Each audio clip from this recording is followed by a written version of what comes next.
Olá, sejam bem-vindos ao canal do Espalhando Vídeos. Hoje nós vamos entrevistar um grande investidor da Bolsa de Valores, o senhor Wagner Caetano.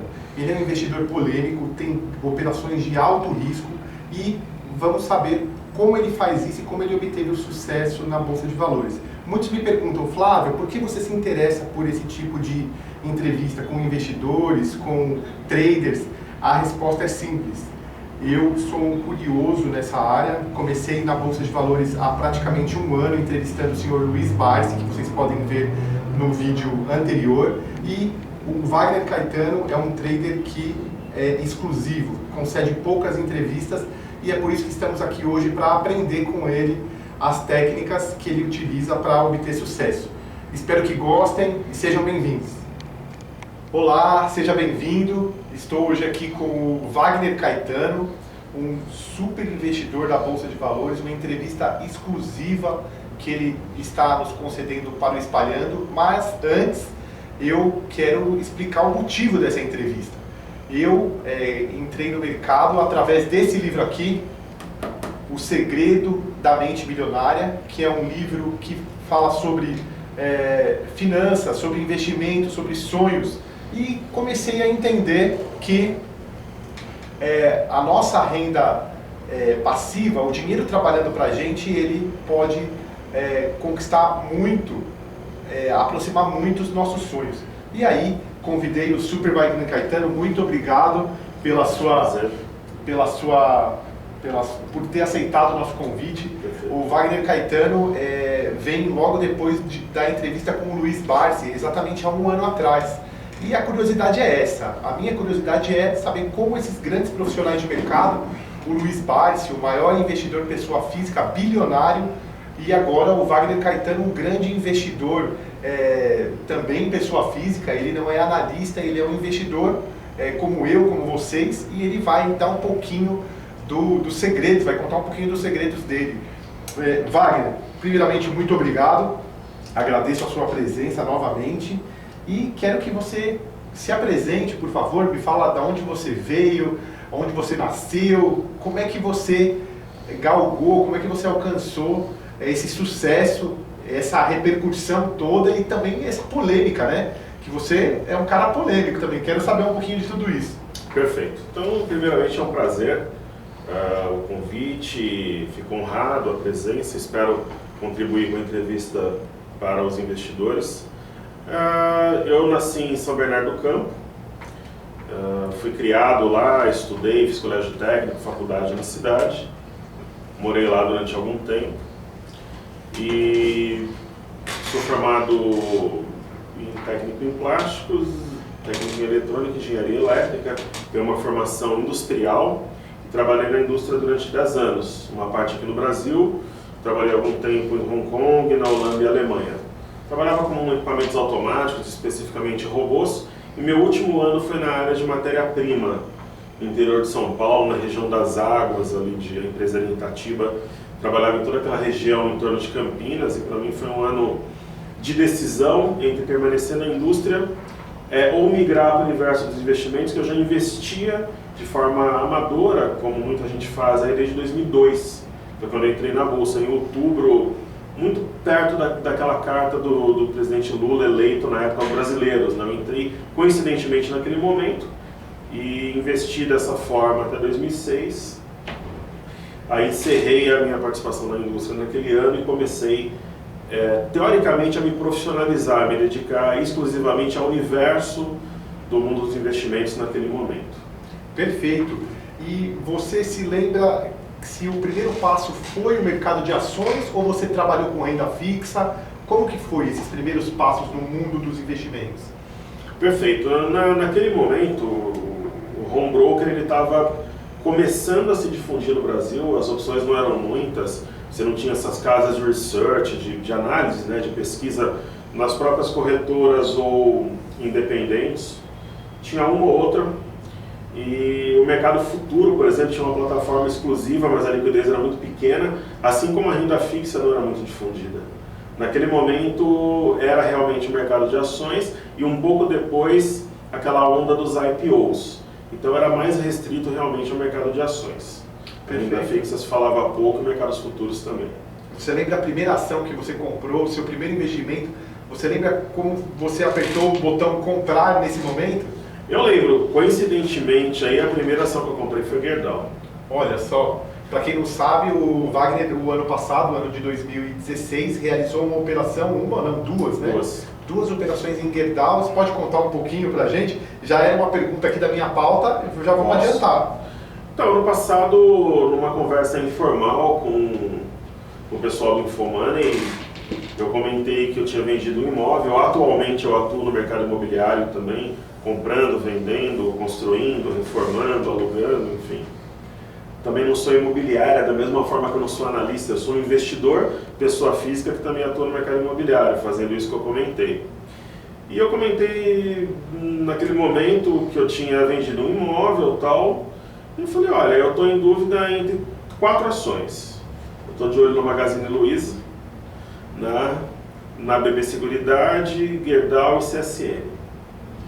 Eu fiquei ali no meio do caminho. A BB Seguridade subiu um pouquinho, a Magazine Luiza subiu 10 vezes o valor.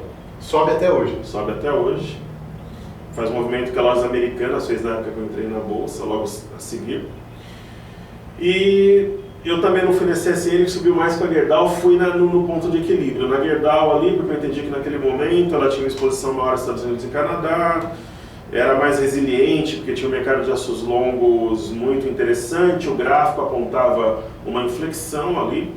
E eu comentei, olha, eu vou investir toda a grana do apartamento em Gerdau, mas eu vou comprando aos poucos, de forma gradativa, por causa da volatilidade, para fazer um médio legal. E aí foi feita uma matéria, como eu já tinha feito várias outras, com Hipermarcas, com Souza Cruz, com Fibre anteriormente, só que aquela especificamente, ela deu uma repercussão muito grande.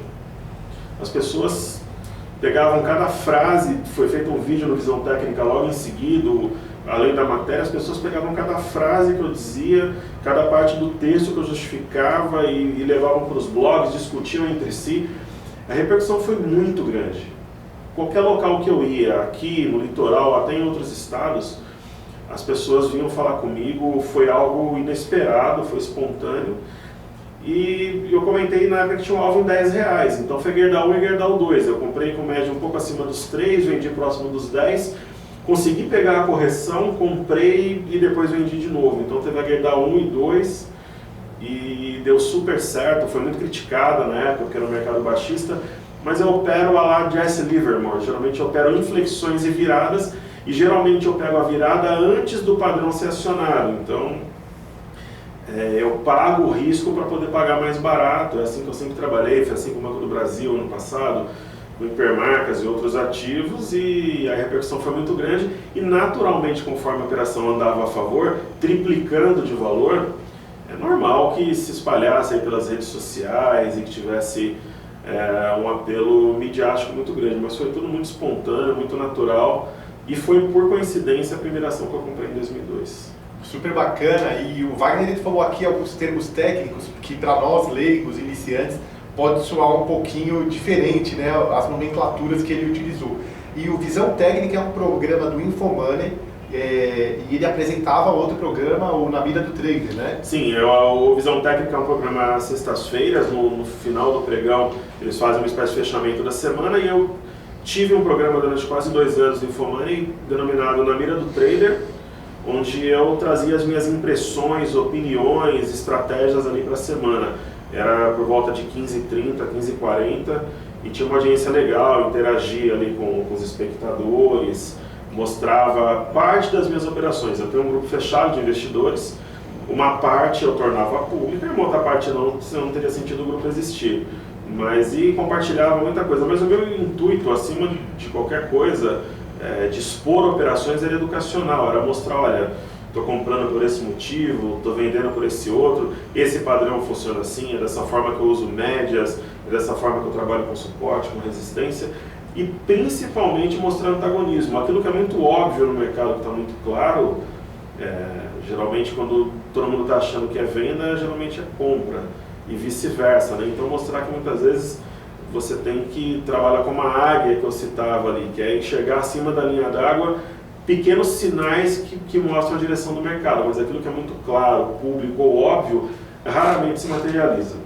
Perfeito, você falou de indicadores e já falando em indicadores, eu vou mostrar esse livro aqui que está sendo um guia para mim, que é o livro do Carlos Alberto De Bastiani, que é o livro Candlestick. Queria saber se você acha esse livro bacana, o que você acha da técnica de utilizar os candlesticks para análise na bolsa de valores, análise técnica, análise gráfica. Perfeito, eu acho que aqui no Brasil, eu acho que os analistas, sendo eu investidor, eu posso dizer, eu acho que os analistas usam muito pouco o candlestick. Eu tenho esse livro do Carlos Alberto De Bastiani, tenho o do Eduardo Matsura, ambos são ótimos. Então, candlesticks são gráficos de vela, né? Para você ter uma ideia, eles desde do século XIX já eram utilizados no Japão, nas antigas bolsas de arroz de Osaka, e traders ali conseguiam fazer dezenas de operações certeiras só usando o candle na bolsa de arroz. E eu uso e penso o seguinte: o primeiro sinal da inflexão, da reversão da virada de preços, quem vai sinalizar para você é o candle. Então talvez as pessoas não entendam como é que eu consigo identificar as reversões, adiantar movimentações, que para mim parecem muito simples, assim, fáceis de identificar e trabalhar. Talvez um dos motivos sejam os candles, que eu uso de uma forma mais ampla e como uma ferramenta prioritária para as minhas operações. Então eu sou um grande fã de candlesticks e talvez seja a ferramenta que sinalize primeiramente para mim que o mercado vai mudar. Então eu uso padrões individuais, padrões duplos, e prefiro em relação a gráfico de linhas ou de barras, por exemplo, ou ponto figura, que pouca gente usa. Então para mim é uma ferramenta poderosa e talvez seja um dos segredos aí das minhas performances. Tá aí, pessoal, uma grande dica aí, vale a pena. Esse livro também tem me dado muito suporte nas minhas análises. E o Wagner mencionou aqui o Jesse Livermore, né? E nesse livro do Carlos Alberto, ele fala mal do Jesse Livermore, né? Ele fala que ele foi um trader que teve muito sucesso, quebrou várias vezes e se suicidou. O que você acha disso? Eu sei que ele é um grande inspirador para você, o Jesse Livermore. Queria que você falasse um pouquinho sobre isso. Perfeito. Em relação ao Jesse Livermore, foi o maior trader de todos os tempos. Foi e será. Jamais alguém vai ter uma performance mesmo que parecida, né? A história do suicídio, existem controvérsias, né? Talvez seja uma das grandes lendas que existam no mercado. Eu discordo da tese que fala sobre isso, né? Se você pesquisar mais profundamente, existem controvérsias em relação a isso, né? Ele era uma pessoa muito polêmica também, que trabalhava muitas vezes na venda, em situações econômicas muito graves, e gerou algumas inimizades por essa razão. Ele foi o maior, nunca será batido aí na sua performance, operava bem na compra e na venda, operava a posição, swing trade um pouco mais longo, que é a forma que eu opero também, é sim meu grande mestre e inspirador. E, por exemplo, eu sou um grande fã do De Bastiani, como sou fã de outros profissionais, e dificilmente todas as opiniões vão bater, né? Inclusive tem que ter essas opiniões divergentes para que você tenha aí um bom debate. Com certeza. E aí a gente já entra na questão das opiniões divergentes, porque muitas pessoas no mercado admiram o seu trabalho e muitas pessoas o consideram polêmico. Você se enxerga polêmico também? Eu acredito que sim, porque primeiro que eu sou talvez o primeiro investidor que está do outro lado ali do mercado financeiro, um investidor que se coloca ali diante de câmeras, entrevistas.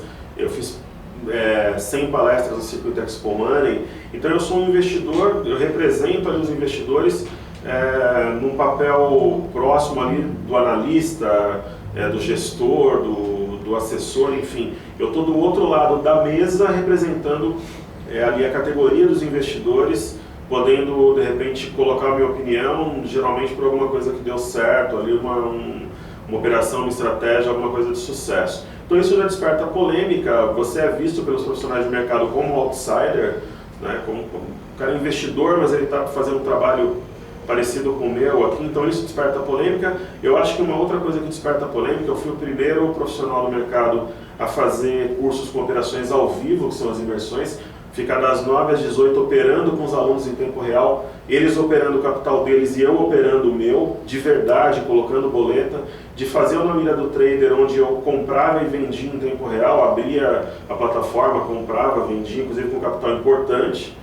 E uma outra coisa que é de abrir operações publicamente. Isso nunca foi feito no Brasil, de você colocar uma nota de corretagem na reportagem ou mostrar uma boleta de compra e venda, mostrar a custódia que mostra que a operação foi montada e mantida, né? E de muitas vezes atacar, por exemplo, a alavancagem, que sempre foi uma briga minha, eu não acho que é o caminho, né? Essas operações mais curtas que envolvem uma alavancagem financeira, porque a variável tempo acaba ficando contra o investidor. Então, assim, eu tenho uns 10 motivos para gerar polêmica no mercado, pelo menos. Aquela coisa, né? Você mata a cobra e mostra a cobra morta, né? E não só o taco, a faca que matou a cobra, né? Então talvez isso gere a polêmica, né? Eu acho que sim, e acho também que a minha própria personalidade gera polêmica. Eu nunca fui uma pessoa muito política, assim, no sentido de relacionamento, e então eu trago uma personalidade, ela franca, aberta, transparente para o mercado. Então essa parte de fazer política nunca foi meu forte também, e de ser muito incisivo nas minhas opiniões, e de ter críticas mais ácidas quando eu acho pertinente, que vai somar para o investidor alguns caminhos que não são os corretos, e de bater na tecla do que eu acho que deveria ser feito em determinado momento. Então a minha própria forma de ser, eu acho que gera também um pouco de polêmica, mas o meu grande intuito é agregar. Então, como eu acredito que eu possa somar, ser um personagem importante da educação financeira, especificamente para a renda variável no Brasil, eu sigo em frente. Perfeito, excelente. Você falou de inspiração no Jesse Livermore, e eu tenho como inspiração o Luiz Barsi, né? Que eu entrevistei, tive o prazer de aprender com ele nessa minha curiosidade de evoluir no mercado financeiro. E eu quero saber o que você acha do Luiz Barsi, da técnica dele de acumular dividendos. É uma técnica para um jovem, para um investidor iniciante ou não?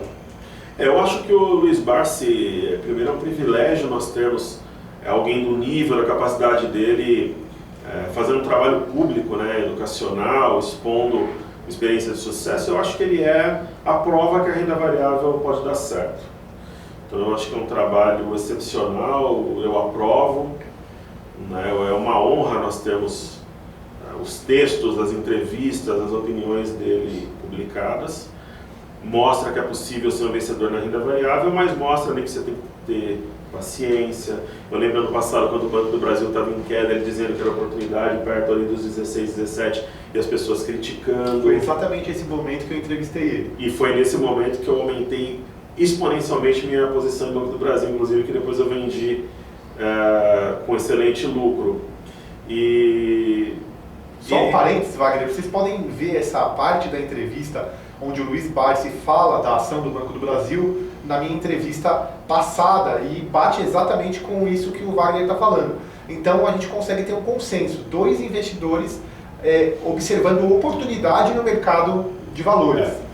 Então eu gosto muito das opiniões que ele expõe, e eu tenho a política dele, que é segurar posições por um prazo mais longo. O meu prazo é um pouco mais curto, mas não tanto. Eu acho legal esse negócio de acumular, mas de você, às vezes, trabalhar na venda em alguns momentos também, que dá para você ser um investidor contrário de uma empresa com fundamentos e um fundamento e um gráfico apontando para baixo. A política de reinvestir dividendos faz parte da minha metodologia, da filosofia operacional que eu criei.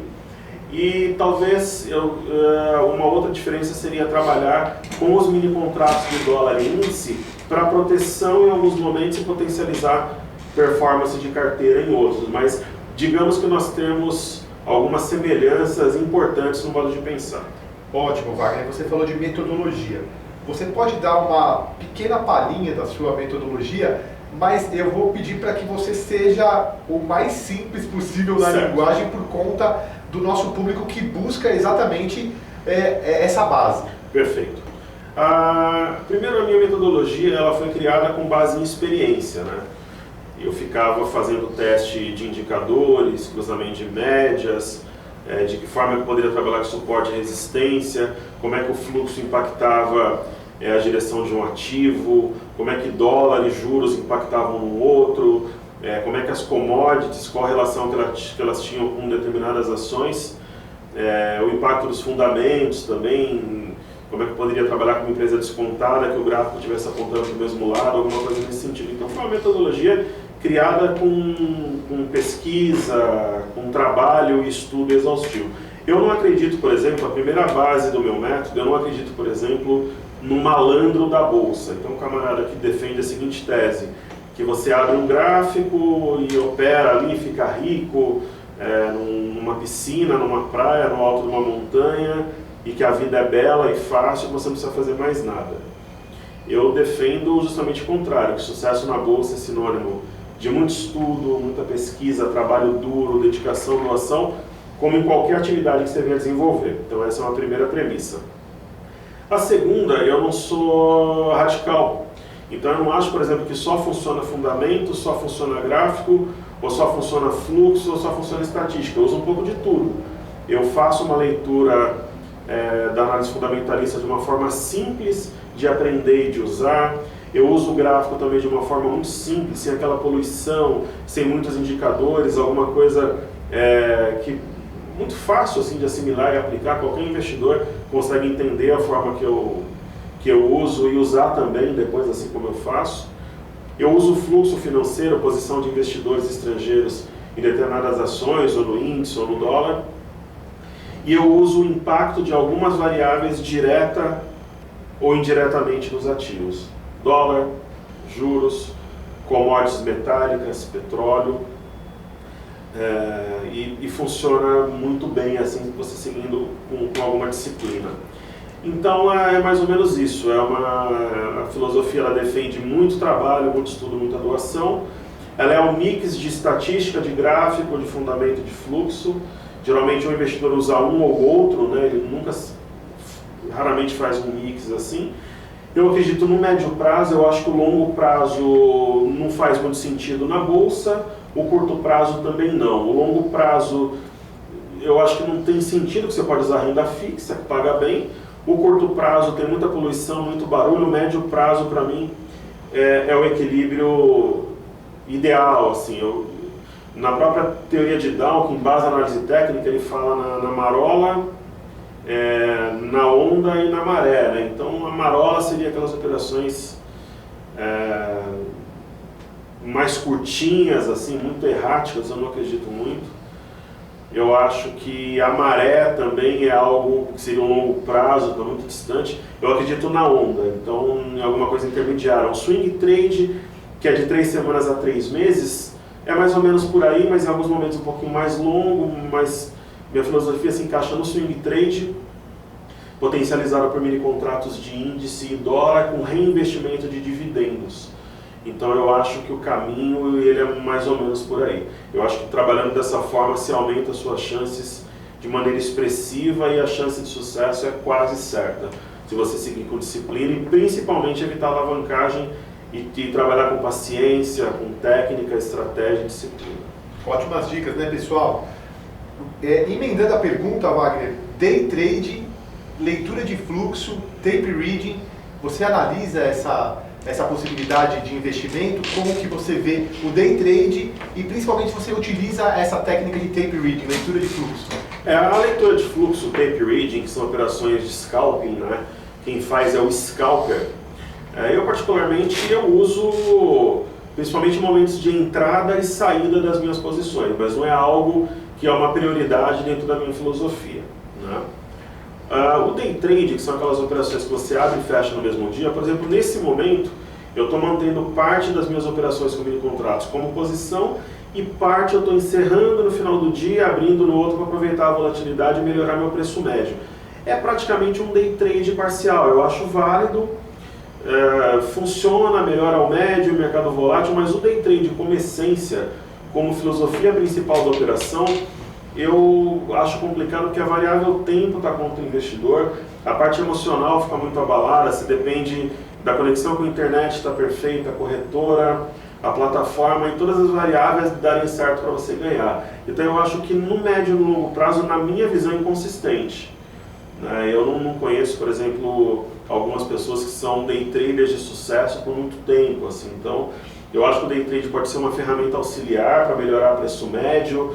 Em algumas operações, às vezes você entra, bate no alvo, você encerra, mas a minha ferramenta principal, a minha filosofia, a minha forma operacional principal é o swing trade, né?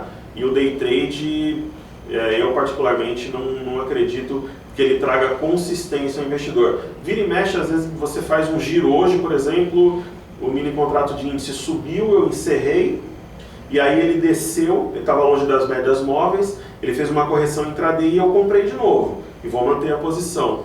Significa que talvez eu tenha feito um day trade, porque eu girei com a posição, realizei lucro, comprei de novo. Na nota de corretagem vai ser um day trade, mas você vê que é dentro de uma filosofia de manter posição. O day trade como essência, principalmente quando ele é acompanhado de alavancagem, aí eu já particularmente eu tenho dúvidas sobre a eficácia. Você acredita também que não seria interessante para um iniciante, do zero já pensar em ganhar dinheiro no day trade, por exemplo? Eu, particularmente, a minha opinião pessoal, eu acredito que não. Muito arriscado, né? Eu acho que o risco, o grande problema é que a variável tempo, porque um gráfico, quando você pega um gráfico de uma ação, é variável tempo e preço. Existem duas escalas, tempo e preço. No caso, a variável tempo está contra o investidor, evidentemente, que ele tem que fechar a operação naquele dia. E eu acho que a parte emocional, que eu acho que talvez seja 1/3 do sucesso de um investidor, 1/3 é técnica, 1/3 é estrutura que ele tem, 1/3 é a parte comportamental. Eu acho que está contra também, porque gera em alguns momentos euforia, ansiedade, e eu acho que o investidor de sucesso ele tem que buscar sempre o equilíbrio. Muito bom, muito bom. Wagner, falando de gestão de risco, como é que você trabalha o seu stop das operações? Operações que não dão certo, no caso, você compra e aí ela vem contra, como é que você trabalha?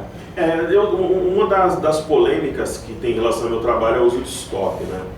Eu acho que quando você entra numa operação já preocupado com o stop, colocando o stop, você não tem nem que entrar. Porque se você está mais às vezes preocupado com o stop do que com o lucro, é sinal que tem alguma coisa errada. Eu acho que o uso do stop ele é importante, mas eu vejo o stop da seguinte forma. Imagina, por exemplo, que você tem uma operação, como eu fiz ano passado com pão de açúcar. Uma operação que eu fui comprando fatiado, gradual, porque era uma ação volátil e polêmica. Então eu sempre deixava uma sobra de caixa para comprar o papel. Então teve um momento que eu estava com uma perda de 20% na ação, eu tinha a caixa para comprar, ela sinalizou finalmente fundo, nós colocamos um médio, por exemplo, ali de R$38 a R$39. Aí quando a ação foi no preço, você pode simplesmente falar, eu desisto dessa ação, porque ela estava no prejuízo semanas, meses aí, ou você mantém a ação em pouco tempo depois ela dobrou de preço. Então, por exemplo, o meu stop naquela situação era se os fundamentos que eu acreditava nela mudassem, que não mudaram. Eu acreditava que o controlador tinha uma pressão vendedora, que nós entraríamos num cenário de queda de juros no Brasil. Aí isso daí começou a acontecer, o gráfico apontou para cima, eu acabei de montar a posição e ela deu um lucro quase de 80% depois quando eu saí, mas quem permaneceu teve um lucro maior. É o caso, por exemplo, da Gerdau. Eu tinha um stop nos R$3 no gráfico e em alguns momentos ali teve a operação Zelotes na operação, veio o balanço ruim. Pessoal, vai estopar, não estopei, porque eu mantinha aqueles fundamentos e o próprio gráfico me apontava que poderia permanecer. Como foi em Embraer, a operação que eu fiz ano passado. Ela não bateu por centavos no stop gráfico, tinha um stop no gráfico mesmo, e ela não, se batesse no stop, estoparia, não bateu, então depende. Às vezes o gráfico tem um stop muito claro, uma figura que é acionada, alguma coisa assim, e às vezes você pega uma ação volátil que você trabalha de forma gradual, e você trabalha com stop. O stop ele pode ser no preço ou no tempo também. E eu vejo dessa forma. Eu tenho uma forma, e se eu for estopar por causa do gráfico, eu estopo sempre em fechamento. Eu nunca estoparia no intraday, sempre no final do pregão. Então eu acho que o stop ele tem que se trabalhar de uma forma inteligente e de uma forma mais equilibrada. Se você simplesmente tem a pretensão de achar que você pode colocar um stop aqui ou acolá, chega a ser ingênuo, porque assim, todo mundo sabe que tem stop abaixo da mínima de um candle, ou se você está vendido acima da máxima. Tem ponto ali que é muito manjado pelo mercado. Inclusive, um dos meus setups mais eficientes é o rompimento falso. Então, por exemplo, você fala assim, a máxima dessa ação foi 50, acima de 50 eu estopo. Aí o que acontece? Ela bate 50 e 10, 50 e 20, ela volta, a hora que você vê ela está 40. Rompimento falso. Rompe uma região que teoricamente é uma resistência, vai decolar, só que aí entra a pressão vendedora, ela cai rapidamente. A mesma coisa um fundo. O mercado, o mini índice tem um fundo aos 65 mil pontos. Ele vai de 65 mil pontos e fala, caramba, agora vai a 60 mil pontos. E ele de repente vai a 64.800 e começa a subir. É uma violação falsa de um suporte. É um dos setups mais poderosos. Entrar na compra numa violação falsa de suporte ou num rompimento falso de resistência. Por isso que às vezes eu recebo e-mails, professor, o mercado tem alguma coisa contra mim. Eu entro no momento certinho ou saio e ele faz um movimento antagônico, justamente porque é uma técnica, talvez seja a técnica mais eficiente de trabalhar no antagonismo de rompimento de resistência ou perfuração de suporte, principalmente se for no intraday. Só que às vezes rompe e flui, aí você tem que ver volume, por exemplo, né? Fechamento perto da máxima no dia do rompimento, se teve o volume acima da média, a distância para as médias do rompimento de resistência ou na violação de um suporte. Então, é uma combinação de técnicas que te leva ao sucesso. Não tem nada mais mecânico ou automatizado. Senão, esses sistemas de algoritmos e robotizados funcionariam. E não funciona. O que funciona é sempre a interação manual de um trader, muitas vezes acompanhado de um estrategista, alguma coisa assim, mas não tem nada assim muito óbvio no mercado, eu compro aqui, vendo ali, porque eu vi num livro. Funciona também, mas é uma combinação de elementos que te leva ao sucesso numa operação. Ótimo. E você tocou na Embraer, e eu gostaria de falar um pouquinho da JBS, que foi uma das suas operações do ano passado, e parece que você ainda tem essa operação em carteira. A JBS, para quem não sabe, hoje é dia 7 de junho de 2017, ela foi a protagonista do escândalo com o nosso então presidente Michel Temer. Eu queria que você falasse da JBS e segura um pouquinho a política, que eu vou te perguntar sobre política também. Sobre a JBS, eu comecei a montar uma operação no ano passado, por volta ali dos R$9, fiz algumas coisas acompanhadas de nota, outra operação ao vivo no programa. Aí eu tinha um médio ali nos 9,10, 9,15 aproximadamente. A gente tinha uma expectativa que a ação pudesse ir a 16, 17 reais, 15 reais. Ela começou a subir, ela tinha um peso de 1/3 da minha carteira. Quando ela bateu nos 11,30, 11,40, eu falava para meus alunos, olha, se ela não for para as páginas policiais, ela vai a 20 esse ano. Mas se ela for, ela pode ir a 5. Você fala, pô, mas entre 20 e 5? Pode, porque é uma ação com uma volatilidade histórica muito grande. Então, quando ela bateu nos 11,40, ela deixou um padrão duvidoso, nós reduzimos de 1/3 para 1/4 da carteira. Então foi realizado parcialmente o lucro ali. E a partir dali ela começou a cair. Caiu, foi a 5. Quem tinha caixa, eu, algumas pessoas do grupo, compramos perto dos R$5 ali. Então hoje o nosso médio na operação, tem pessoas no grupo que estão com médio de R$8, algumas estão com 9. O meu médio especificamente é 8,80. Aí você fala, pois, mas você acha que volta a 8,80? Eu acho que volta. Então, quando ela chegar a 8,80, R$9, eu vou refletir e ver o que fazer. Mas é uma operação que deu errado? Talvez. Se ela, por exemplo, bater nos R$9, ela não deu errado. Eu tive, nesse mesmo período, operações com Embraer que deram um lucro excepcional, com BR Malls, com Via Varejo, com Semig, com Índice. E a JBS deu errado? Talvez seja uma nova Pão de Açúcar. Pode ser que não.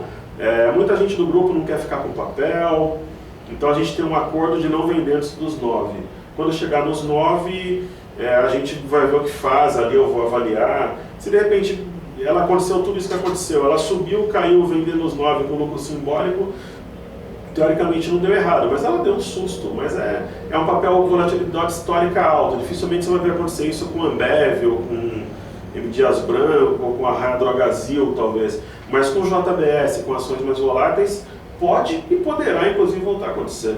Então, quando você trabalha com uma volatilidade histórica alta, como era o caso de Gerdau, que poderia sair de 3 e a 1, ela saiu de 3 e foi a 10. Então, você compra o risco e esse ativo é parte da sua carteira simplesmente. Então você faz um equilíbrio de manejo de risco olhando a volatilidade histórica dos ativos que compõem o seu portfólio. Eu acho que ela ainda vai dar lucro e vai dar lucro no horizonte de 1 a 2 meses no máximo. Ótimo, aí, ó, peguem a dica, hein, pessoal. Quando você fala grupo, você tem um grupo que você mentoria, que você de seguidores, como é que funciona? Os alunos que vão fazendo os treinamentos que eu ministrei, aí principalmente online, né, com operações em tempo real, a gente foi formando, hoje é um grupo limitado, são pessoas ali que nós compartilhamos ali opiniões, expectativas, ali como se fosse uma comunidade que a gente se comunica, e talvez eu seja o líder desse grupo, alguma coisa assim, mas que hoje, por exemplo, eu não consigo absorver mais gente. Eu estou tentando pensar no formato, trabalhar no formato, que hoje, se eu conseguisse absorver em escala, eu diria para você que eu conseguiria ter um grupo de umas 10 ou 15 mil pessoas, talvez 20 mil, né? Talvez 20 mil pessoas ou mais. E hoje é um grupo limitado, de uma meia dúzia de amigos ali, de ex-alunos, que compartilham opiniões entre si, a gente tenta decifrar o mercado. Mas é isso, a gente tem essa visão mais coletiva assim, da coisa, nos comunicamos e digamos aí que eu sou o líder de um grupo de investidores que compartilham ali opiniões entre si. E eu vou pensar no formato que eu possa estender. Então é mais ou menos isso, basicamente formado por ex-alunos, assim, uma comunidade de investidores aí que nós temos. Bacana. Wagner, quando eu falei que eu ia entrevistar você para alguns amigos, alguns alunos também do marketing digital, eles mandaram algumas perguntas. E eu vou fazer, tem até uma pergunta gravada, mas tem uma pergunta aqui da Iris, que perguntou o que você acha da aquisição da XP pelo Banco Itaú? Eu acho que faz parte de uma evolução natural do mercado. Nós tivemos no passado a aquisição da corretora Intra pelo Citi, nós tivemos a aquisição da Ágora pelo Bradesco, né, e nós tivemos a aquisição da parte de varejo do Banco Votorantim, que era o Sagaz, que eu tive um trabalho desenvolvido em 2 anos lá, né, nessa estrutura do Sagaz, do Banco Votorantim, pelo Banco do Brasil. Então eu acho totalmente natural essa aquisição da XP pelo Banco Itaú. A gente já tinha um histórico disso. Os grandes bancos aqui no Brasil, eles têm uma penetração de mercado muito forte. Eu vejo uma sinergia interessante. Eu gosto da política do Banco Itaú e gosto também da política da XP. A XP é uma das corretoras pela qual eu opero, inclusive, acho bacana. Então eu acho que é um caminho natural, principalmente porque existe a promessa de manutenção da independência da XP, tanto no controle quanto na filosofia, custos, plataformas, condições. Eu sou sempre otimista, sou otimista por natureza. Eu acredito que é uma função que vai trazer benefícios ao mercado e assim eu espero que continue. Eu vejo, pelo menos por tudo aquilo que saiu na imprensa, que a gente conversa, eu vejo com otimismo, né? Aí se você me perguntar, poxa, mas como é que você vê, por exemplo, as fusões que você citou? As compras, né? Citi com a Intra, a Ágora com o Bradesco e Sagaz com o Banco do Brasil. Sendo sempre muito transparente, muito sincero, não houve essa evolução nesses outros episódios anteriores. É claro, você consegue operar ali pela Ágora, pelo Citi, pelo Votorantim, mas eu não acho, por exemplo, que foi um passo muito adiante, assim, que melhorou extremamente. Você chegou no state of the art, por exemplo, essas 3 manobras que nós tivemos. Tomara que o da XP seja diferente. Por que eu falo isso? A Bolsa no Brasil nem começou. Nós somos 600 mil investidores, temos potencial para sermos 70, 80, 90 milhões. Você fala, como você acha? Isso eu acho. Eu acho que todo mundo pode ter uma ação na Bolsa, ser investidor. É a forma mais democrática de você participar da riqueza, da construção de um país, das empresas que você admira. E eu acho que a XP foi empreendedora, ela mudou a renda variável no Brasil, como eu acho que o Itaú também é um banco excepcional, excelente, e que essa fusão traga essa condição para o investidor, né, de ter uma sinergia entre as partes e o Itaú ter os produtos da XP e vice-versa, e que a renda variável possa ter um divisor de águas, talvez, aí. Eu vejo com bastante otimismo, gosto das 2 empresas individualmente, como eu gosto das que eu citei também. E aí, Flávio, eu acho que é uma iniciativa conjunta. Eu acho que é uma iniciativa conjunta das corretoras, da B3, né, que é a antiga BMF Bovespa, dos próprios analistas que formam opinião no mercado. E tem um elemento extremamente importante que pode trabalhar de forma conjunta com esses outros que eu citei, que é a queda de juros. Cai juros, renda fixa paga menos, o investidor vai para a bolsa. Então é um caminho que acaba sendo natural. Em conjunto com esses outros elementos, a gente pode ter, inclusive, uma guinada econômica potencializada, porque investidor na bolsa é sinônimo de coisa boa, é sinônimo de economia crescendo, ele financia as empresas, faz os IPOs, ele participa da riqueza do país, né, de uma forma democrática. Eu acho tudo isso daí que está acontecendo fantástico. Muito bom.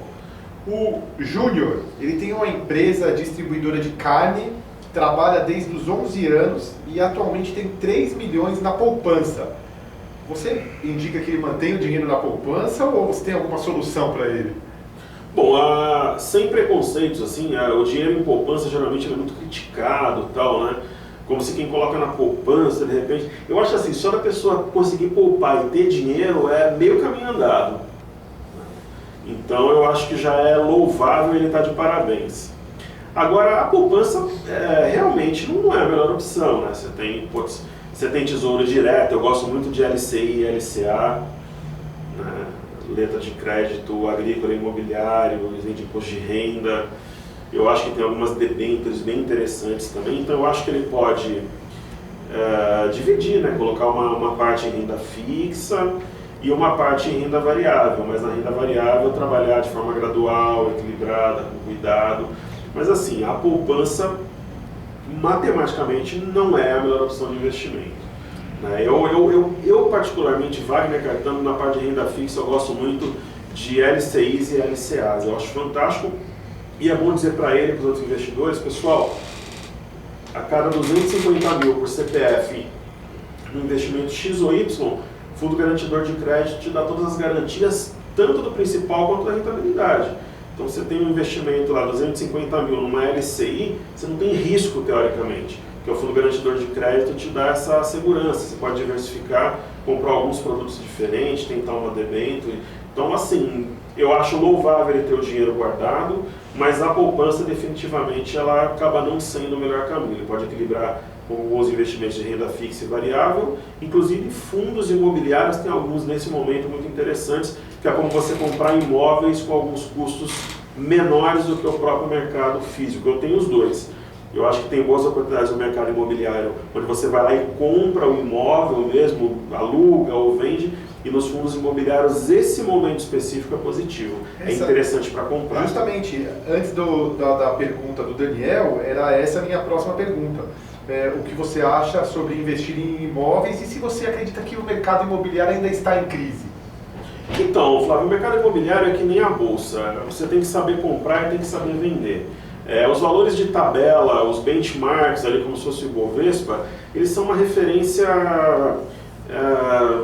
muito pouco plausível, assim, não, é só realmente uma referência, por isso que é um benchmark, né? Então, o mercado imobiliário, eu compro, dificilmente vendo, alugo, reformo e vendo também. Então, eu acho que é a mesma coisa da bolsa. Você tem que ter técnicas, você tem que de compra e venda, você tem que tomar cuidado com o documento, procurar oportunidades em determinados lugares, em determinado momento. Mas o mercado imobiliário, para quem sabe investir, é excelente. Né? Eu acho que é claro que ele não vive um momento como ele vivia há uns 5 ou 6 anos atrás. A liquidez diminuiu, o número de negócios, o valor caiu, mas eu acho excepcional ainda. Eu acho que bem negociado, bem trabalhado, assim como a bolsa, eu sou investidor no mercado imobiliário e eu acho ótimo, né? E quando você tem queda de juros, né, acaba refletindo positivamente no mercado imobiliário. As incorporadoras, imobiliárias, consultoras que sobreviveram e sobreviverem ainda a esse restinho de crise que a gente tem, vão sair muito fortes posteriormente, né? Porque tem uma demanda reprimida por imóveis, as pessoas vão precisar comprar, vão precisar morar, e essas pessoas tendo renda, voltando ao emprego, sendo que o emprego é a última variável econômica que recupera, vai ter uma demanda reprimida muito grande, os imóveis tendem a recuperarem. talvez eles não recuperem o preço da forma que as pessoas imaginam, mas a liquidez dentro de um preço mais comedido, que é o ideal, até para não impactar na inflação, eu acredito que volte. Então sou um otimista também em relação ao mercado imobiliário, tanto o mercado físico quanto os fundos. Perfeito. O Daniel, do Rio de Janeiro, tem 16 anos e conseguiu acumular R$5.000. Ele falou que está pensando em investir em Bitcoin, opção binária, Forex. O que você acha disso, Wagner?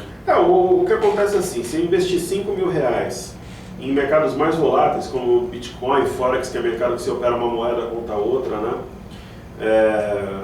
Em opções binárias, de 5 mil em poucos dias ou semanas, ele pode ter 10, 15 ou 20, como ele pode não ter nada e até ficar devendo nessa instituição que ele vai operar, inclusive no mesmo dia.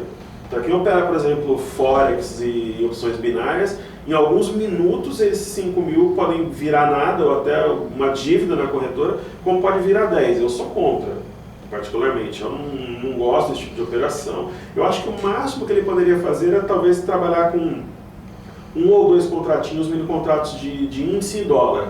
Você tem uma margem de R$2.000 para o mini contrato de índice, 3 mil, isso daí varia, né, conforme a volatilidade e cotação para o mercado de dólar, aí eu acho legal. Né, tem uma variação importante, mas não vai gerar nenhum contratempo ou uma ilusão caso dê certo para ele. Eu acho que se ele quer ir para um mercado mais volátil, se eu falar para ele investir em ações, eu não vou estar atendendo a expectativa dele, mas eu acho que o ponto de equilíbrio entre algo muito conservador e algo extremamente ousado, como é Forex, opção binária, Bitcoin, eu acho que ele trabalhar com mini contratos de índice dólar, 1, 2 contratinhos, eu acho a medida certa nesse caso. Os jovens têm muita dessa expectativa em cima de Bitcoin e Forex, né? Mas é um mercado que parece que não é regulado no Brasil, né? Não é regulado no Brasil. Aqui no Brasil não existe regulação, né? Mas tem algumas instituições que você acaba conseguindo abrir a conta aqui no Brasil, opera por CFDs, que são ativos que você opera por diferença, né? As corretoras, elas atuam aqui, mas além de não ser regulado no Brasil, você não tem quem recorrer em caso de qualquer irregularidade ou problema, são extremamente voláteis. Eu, particularmente, eu acho que o investidor gosta de volatilidade, ele gosta de emoção, ele gosta de oscilação, tem mini contrato de índice e de dólar. Eu acho que atende a expectativa com risco reduzido. Tá aí, Daniel, você quer investir em mercados muito arriscados, de alto risco, tá aí a dica. Invista aqui na Bovespa em mini contratos de índice e dólar. Acho que é o caminho. Wagner, tem uma pergunta gravada aqui da dona Maria Lúcia. Vamos ver se a gente consegue pegar o áudio? Claro. Vamos ver, Fábio, você vê. Eu tenho uma pergunta para te fazer que tem me preocupado bastante. Eu tenho investimentos no Tesouro e eu gostaria de saber se a tendência futura é que eu mantenha no Tesouro ou você me daria uma outra direção que fosse mais promissora a curto prazo. Muito obrigada. Eu sou a Malu de São Paulo. Bom, a dona Maria Lúcia, ela perguntou aqui, só para, se o áudio não pegou a pergunta dela, que ela tem investimento no Tesouro e perguntou para o Wagner se ela deve manter esses investimentos no Tesouro ou se ela deve passar para frente, vender. Perfeito. Eu sou um profissional que defende a renda variável, né? Eu acho que o meu negócio é bolsa, né? Eu tenho alguma coisa em renda fixa, mas eu prefiro a LCI e a LCA. Eu prefiro a LCI e a LCA porque você tem um prazo de 1 ano ou 2 que você não pode mexer e ao final daquele período você recebe o valor com juros prometidos. Ponto. Né? O Tesouro Direto, as pessoas têm que entender o seguinte: é renda fixa, mas varia. Parece, né? É um contrassenso, mas varia. Então, em momentos mais voláteis, a tua renda fixa vai variar. Inclusive, você pode comprar ou vender, muita gente acaba se assustando, alguma coisa assim, elas desfazem posição e acabam tendo prejuízo como se estivessem com ações. Então, o Tesouro Direto, eu particularmente acho excelente, mas eu acho a LCI e a LCA melhor. Mas nesse momento especificamente, eu acho que a renda variável é interessante mais do que o Tesouro Direto. Então, principalmente ela que fala alguma coisa a curto prazo, o ideal para ela seria a bolsa, seria investimento em ações. Ou em fundo imobiliário, se ela quer alguma coisa mais conservadora.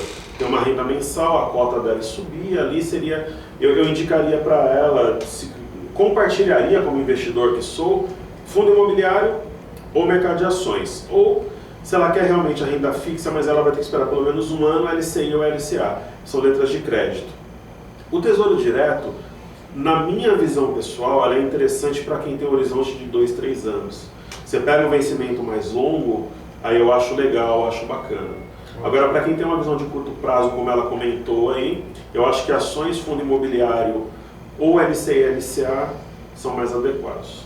Perfeito. E você está falando de renda fixa, tem uma frase bem interessante do Luiz Barsi que ele chama a renda fixa de perda fixa, né? Você concorda com isso? Olha, eu particularmente, existem ações que são extremamente lentas que eu não gosto, que simulam a renda fixa e a própria renda fixa em si. Eu acho que, a não ser que a pessoa tenha uma personalidade muito tranquila, realmente uma visão de longo prazo, mas geralmente ela acaba mexendo antes. Fora as letras de crédito, eu não sou um grande fã assim da renda fixa. Eu acho que, imagina que a bolsa estivesse nos 100 mil pontos, talvez eu achasse interessante, mas com a bolsa beirando aí 62, 63 mil pontos, eu vejo na renda variável e nos próprios fundos imobiliários, pelo fato de ter um cenário provável de queda de juros, você vê IPCA, inflação sob controle, eu acho que daria para baixar um dígito e meio, talvez 2% numa próxima reunião do Copom, 1,5%, eu acho que tem espaço para isso.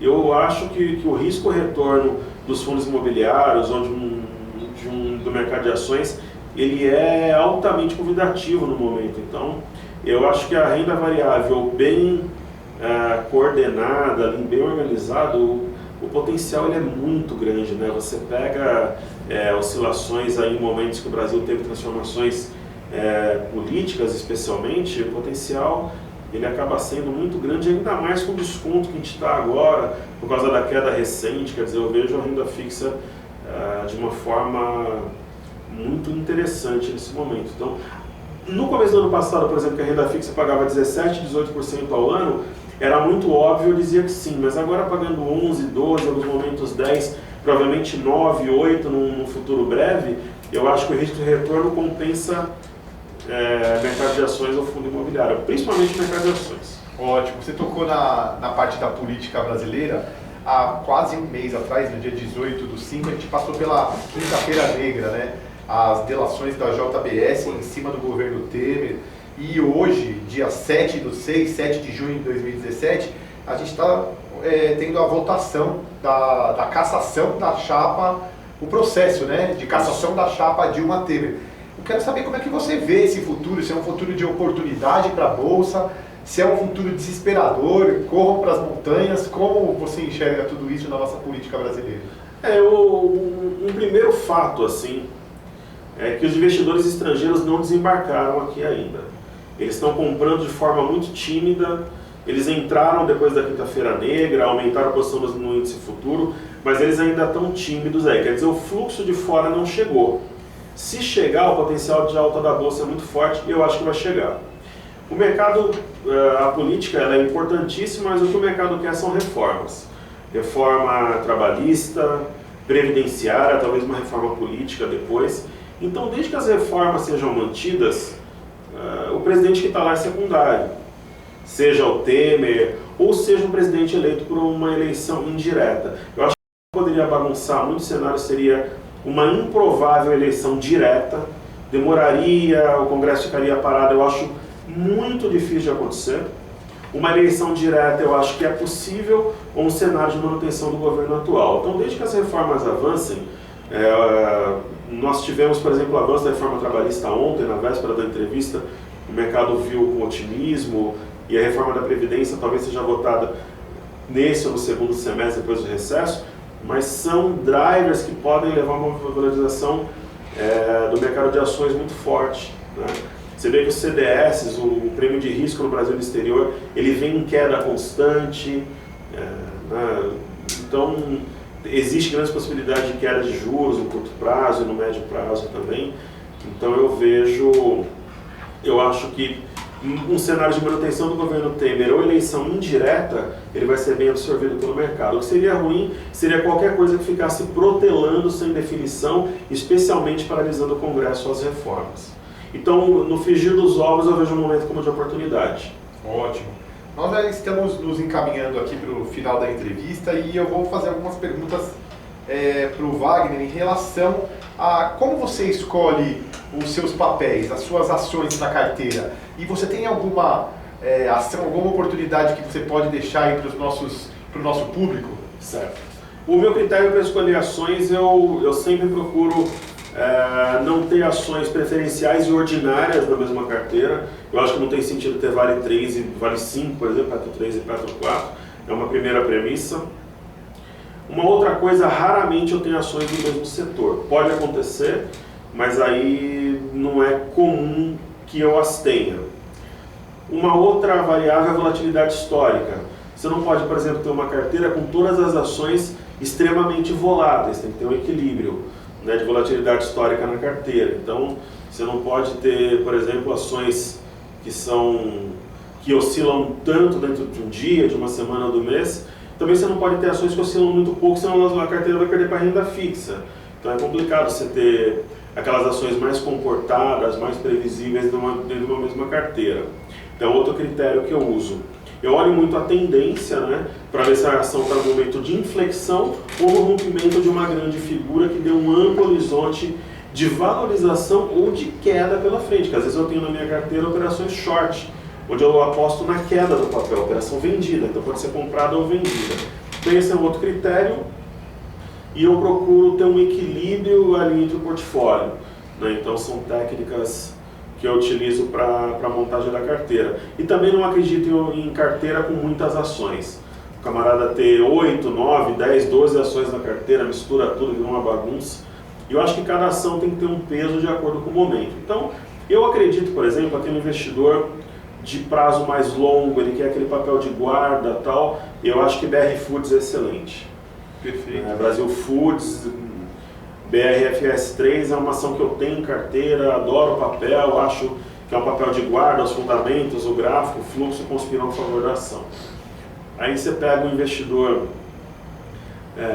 que tem, por exemplo, é mais ousado, ele acredita em estímulos econômicos chineses, na recuperação econômica plena aqui no Brasil, na virada das commodities lá fora, que estão super pressionadas, amassadas, tentando formar um padrão de fundo. Aí eu acho que CSN é uma boa pedida. A Companhia Siderúrgica Nacional tem em carteira também no mesmo peso da BR Foods. Então, são duas ações que eu vejo no momento como muito interessantes, né? E uma outra ação que tem um risco maior, que é a ação com maior risco-retorno do meu portfólio atualmente, apostando no cenário de recuperação econômica e de queda de juros, que é a JHSF, é uma construtora que na minha visão tem bons fundamentos como a EZTEC, mas a EZTEC já andou, a JHSF não, então são algumas operações que eu tenho no meu portfólio que eu acredito, mas acredito no varejo também, não tenho carteira, mas estou de olho, por exemplo, em Via Varejo, Agro 3 é um papel que me agrada, apesar de eu não ter, Tupi 3 também. Então tem várias ações que eu gosto e que eu estou de olho, elas estão no meu radar. Banrisul me agrada, Itaúsa, por exemplo. Perfeito, que é a holding do Itaú, né? Holding do Itaú, então são ações que eu vejo ali com bons olhos também, estão no meu radar. Wagner, existe alguma forma dos investidores trocarem ideia com você? Você tem algum site, algum relatório que você envia? Eu queria que você deixasse esse espaço aberto para você falar sobre isso. Perfeito. Tem um informe que eu compartilho, que é o cenário. Quem for ao meu site, que é toptraders.com.br. A gente vai colocar aqui na descrição do vídeo. Pode pedir, ótimo. Aí o pessoal cadastra lá e recebe todos os dias. E lá tem um botão de contato também, o pessoal pode mandar os e-mails, eu respondo todos sem exceção na medida do possível. Sem exceção, eu deixo, conforme qualquer tempo livre que eu tenha, eu vou lá e respondo todos os e-mails de uma forma cuidadosa, respeitosa, e sempre foi assim e será. Então, às vezes demora um pouco mais, que geralmente quando tem uma entrevista, alguma coisa de maior alcance, você tem uma demanda maior, mas eu respondo sempre, e o cenário também eu compartilho. O cenário simplesmente é um estudo que fala do fechamento asiático, como é que está na Europa, das commodities metálicas e petróleo, e ali eu falo mais ou menos o que eu acho do cenário político, ali coloco um gráfico do Ibovespa, ali eu explano, eu compartilho as minhas opiniões, Seus estudos. os meus estudos com um grupo de investidores. Então, às vezes, isso só me traz benefício, porque conforme você tem essa responsabilidade, você se policia melhor, tem mais disciplina, e você reflete mais, você debate mais. Então, dos segredos da minha evolução, talvez aí digamos assim, do sucesso no mercado, é essa interação que eu tenho com os alunos desde 2007. Então, eu já tive mais de 30 mil espectadores em palestras e aproximadamente 6 mil alunos presenciais e online. Então, essa responsabilidade de estudar, de pesquisar, de refletir, não ficar na zona de conforto, me fez crescer. Então, eu compartilho com muito prazer, devolvendo parcialmente para o mercado tudo aquilo que o mercado me deu até hoje também. Poxa, bacana. E como você se vê hoje financeiramente? Você tem algum objetivo de aquisição a curto prazo? Olha, financeiramente eu acho que o mercado ele te dá uma possibilidade financeira interessante se você atinge o sucesso. Eu acho que você não pode gastar demais, ter um padrão de vida exótico, por exemplo, mas você também não pode se privar de uma boa qualidade de vida. Seria uma espécie de recompensa por todo aquele esforço que você tem. Eu não acredito, por exemplo, na filosofia de alguns que você faz dinheiro na bolsa, gasta tudo, volta para a bolsa, faz dinheiro. Eu acho que fica um ciclo vicioso que no momento que ele não der certo, você vai ter grandes problemas e talvez não consiga voltar para o mercado, seu mercado de origem, daquela sua profissão e tal. Eu acredito na bolsa como uma renda complementar. Você tem a tua profissão e tem na bolsa ali uma renda extra, um trabalho extra, alguma coisa assim. Em relação à parte financeira, assim, de sonhos, eu sempre tenho algum objetivo. Eu sou investidor, então, por exemplo, quando eu faço um bom dinheiro na bolsa, eu invisto na própria bolsa em ações ou no mercado de imóveis, né? Você reinveste? Eu reinvisto. Então, eu tenho... eu acho que hoje em dia o meu grande sonho, assim, sentido financeiro, é poder manter meu patrimônio, poder fazer com que ele aumente de uma forma responsável e poder dar uma condição bacana para minha família, né? Eu tenho um filho de 18 anos, vai começar a fazer faculdade, vai trilhar uma carreira, tenho uma filha de 4. Então o meu grande sonho é poder proporcionar uma qualidade de vida interessante, digna, para que eles tenham plenas condições de se desenvolverem como seres humanos e como profissionais. Esse é o meu grande objetivo. Eu não tenho, por exemplo, sonhos exóticos de ter uma lancha, ou uma Ferrari, ou de ficar dando festas. Eu tenho uma personalidade mais discreta, mais reclusa. Então esses sonhos materiais mais exóticos, assim, esse estilo de vida de ostentação, não fazem parte da minha personalidade, muito pelo contrário. Eu tenho um padrão de vida e um estilo de vida muito mais humilde, muito mais discreto. Então eu não tenho esses sonhos aí materiais que signifiquem algo parecido com ostentação ou com alguma coisa do tipo. Perfeito. E você falou de família, dos seus filhos. Como que você faz para se divertir? Você tem algum hobby? Algum passatempo? Eu fiz essa mesma pergunta para o Luiz Barsi e ele me falou: eu jogo tênis, mas não jogo individual, jogo em dupla porque eu não aguento mais. Ele tem 80 e poucos anos, né? Queria saber de você, quais são os seus hobbies? O que você faz no seu momento de ócio? Eu tenho 38 anos, um dos meus hobbies são as artes marciais. Eu sou faixa preta em Karate Shotokan, em Taekwondo também, treino Muay Thai já... Meu filho tem 18 a 17, então é um dos meus hobbies, né? Ir para academia, treinar. Eu acho que ali o grande aprendizado, além de você manter uma boa saúde física e mental, é a disciplina, né? A disciplina, o respeito, os princípios e valores, muito além da parte física, né? O meu outro hobby é futebol. Eu sou apaixonado por futebol. O meu filho jogou nas categorias infantis do Corinthians, mas aí não seguiu, agora quer voltar, mas já está com 18. Agora ele pensa em fazer direito. Então futebol é um hobby que eu compartilho com o meu filho especificamente, né? Nós vamos frequentemente ao estádio, a gente assiste os jogos pela TV, nós jogamos, a gente acompanha desde uma brincadeira como Cartola até o site dos clubes. Eu sou torcedor do Corinthians, do Real Madrid na Espanha e da Juventus na Itália, eu fiz uma carreira na Europa, e do PSV Eindhoven na Holanda, são os 4 times. Como é que você ficou nessa final de Juventus e Real? Na final o coração pendeu pro lado do Real Madrid. Eu fiquei mais tempo na Espanha e realmente morei lá, sou apaixonado pelo clube também, como eu sou apaixonado pelo PSV Eindhoven da Holanda, que foi a cidade que eu mais fiquei na Europa, mais vivi. E somos amantes do futebol, passivos e ativos, jogamos, vamos ao estádio, acompanhamos pela internet, brincamos, vivemos o mundo do futebol. É um outro hobby. Eu sou muito próximo dos meus filhos, então a gente gosta muito de sair para jantar, para comer, para viajar, né? É algo que eu faço também com muito prazer. Ter a minha família por perto, né? Toda a minha família, a gente gosta, principalmente quando eu estou na praia, a gente faz churrasco, nos confraternizamos. Eu tenho, da mesma forma que os meus alunos me respeitam muito, eu tenho um respeito muito grande por parte da minha família. Eu não tenho irmãos, mas tenho tios, primos, o meu pai, todo mundo muito próximo. Filho único. Eu sou filho único e a minha família não tem nenhuma tradição de investimentos em bolsa de valores. E é um outro hobby meu, ter minha família, amigos, as pessoas por perto.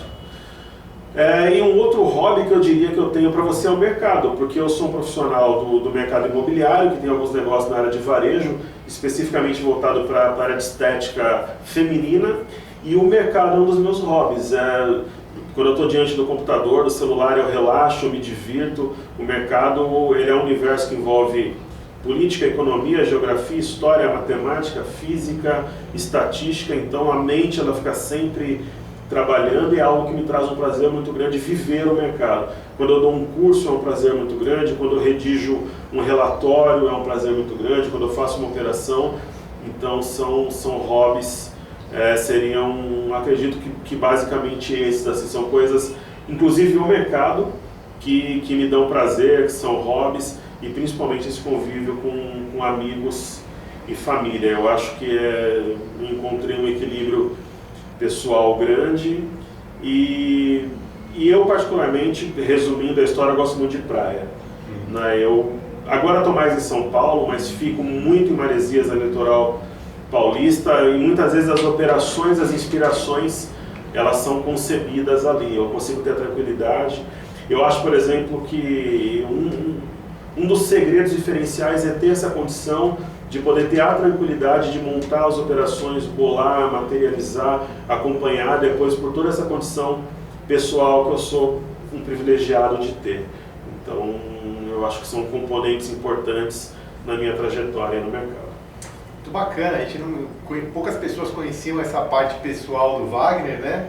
Essa parte familiar, os hobbies dele, é bacana, porque às vezes a gente vê ele do outro lado da tela e acha que é um cara inacessível, um cara durão, mas o cara tem um coração mole. Eu só não vou falar que eu sou palestrino, palmeirense, porque você pode me dar um golpe de karatê aí. Então, não, jamais. Somos co-irmãos, né? Co-irmãos, é totalmente democrático, né? O esporte, eu acho que ele é fantástico justamente por ele dar ali a condição da confraternização, da irmandade, e provavelmente no futuro teremos aqui no Brasil as duas torcidas juntas aí no mesmo espaço, e a experiência de acompanhar um esporte, seja ele futebol, outro gosta de basquete, do vôlei. O esporte ele te faz pensar de uma forma muito positiva, a energia do esporte é muito boa, e especialmente eu gosto de futebol porque eu acho ele democrático, né? Você não tem classe social, você não tem etnia. Como eu sou uma pessoa sem preconceitos e com a mente completamente aberta, eu acho que o futebol ele tem o poder de unir gerações, etnias, faixa etária, classe social, né? Ele é amplo como a nossa visão de mundo tem que ser. Então, eu acho interessantíssimo aí, e o fato de você ser palmeirense, São Paulino, santista, eu acho interessante, que gera o bom debate, as brincadeiras. Os meus melhores amigos não são corintianos, por exemplo, então essa é a graça, né? Sim, com então você poder brincar, se divertir, e se reúne, assiste um jogo junto. Como na bolsa também, dificilmente as pessoas têm opiniões iguais, e aí você ter um bom debate de bom nível te faz refletir também, acaba sendo no esporte, no mundo dos investimentos, altamente saudável.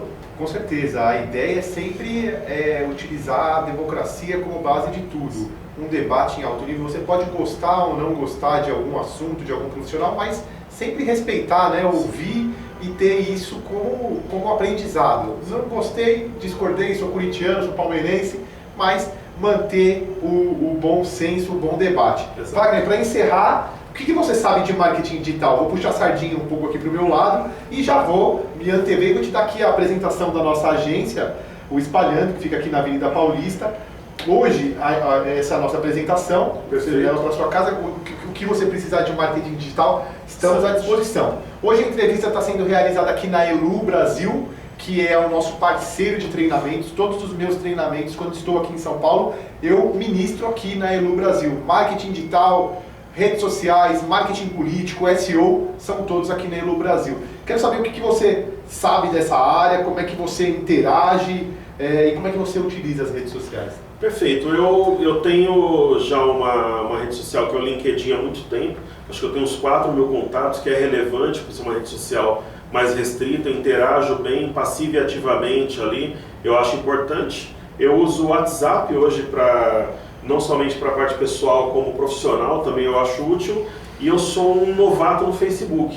Recentemente eu criei um perfil, estou usando, interagindo com as pessoas ali. E eu achei altamente positivo. É uma tendência, né? Hoje em dia eu sou a prova viva disso. Eu tive aproximadamente 4.500 alunos presenciais em 5 anos, em 2 anos fazendo curso online. Isso porque eu restringo a 1, 2 cursos por ano. Eu tive quase 2.000 alunos. Então, quer dizer, os meus treinamentos hoje em dia eles são digitais. Eles são online, durante o pregão, depois fica gravado. Eu uso alguns sistemas de interação. Então eu tenho certeza que é a tendência, que as coisas serão cada vez mais assim, seja no celular, no computador, na própria Smart TV, por exemplo. E você estar bem posicionado no mundo digital é não somente importante, como é essencial, é visceral para que você possa sobreviver e ter sucesso. O meu conhecimento, ele é de médio para bom. Eu fui sócio de uma empresa de software, já que eu precisava ter essa vivência, esse conhecimento. Não sou um expert, mas sou um conhecedor, talvez entre um médio e um bom conhecedor. Mas pretendo conhecer mais, é algo que eu estou estudando, estou interagindo. Eu gosto, por exemplo, dessa parte da filmagem, da edição, de como é que você usa isso para a promoção de um trabalho, por exemplo. Sou um admirador de um trabalho bem feito como é o seu, que eu acompanhei antes da entrevista, inclusive. Agradeço.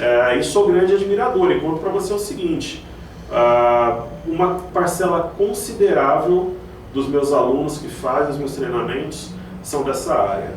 E eu acredito que seja uma área que quem é bom está fazendo muito sucesso. Então são jovens muito prósperos, inteligentes, que conseguem captar as tendências, os caminhos, né, e chegar no consumidor da forma que ele precisa ser abordado. O mundo mudou, né? Hoje nós temos uma nova realidade e eu acho que é uma das profissões do futuro que eu admiro e procuro ali conhecer um pouco para poder usar bem no meu trabalho.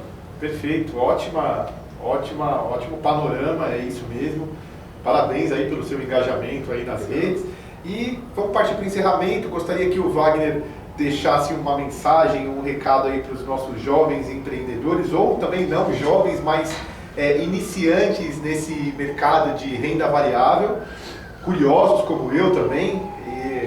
Está aberto para a sua mensagem final, Wagner.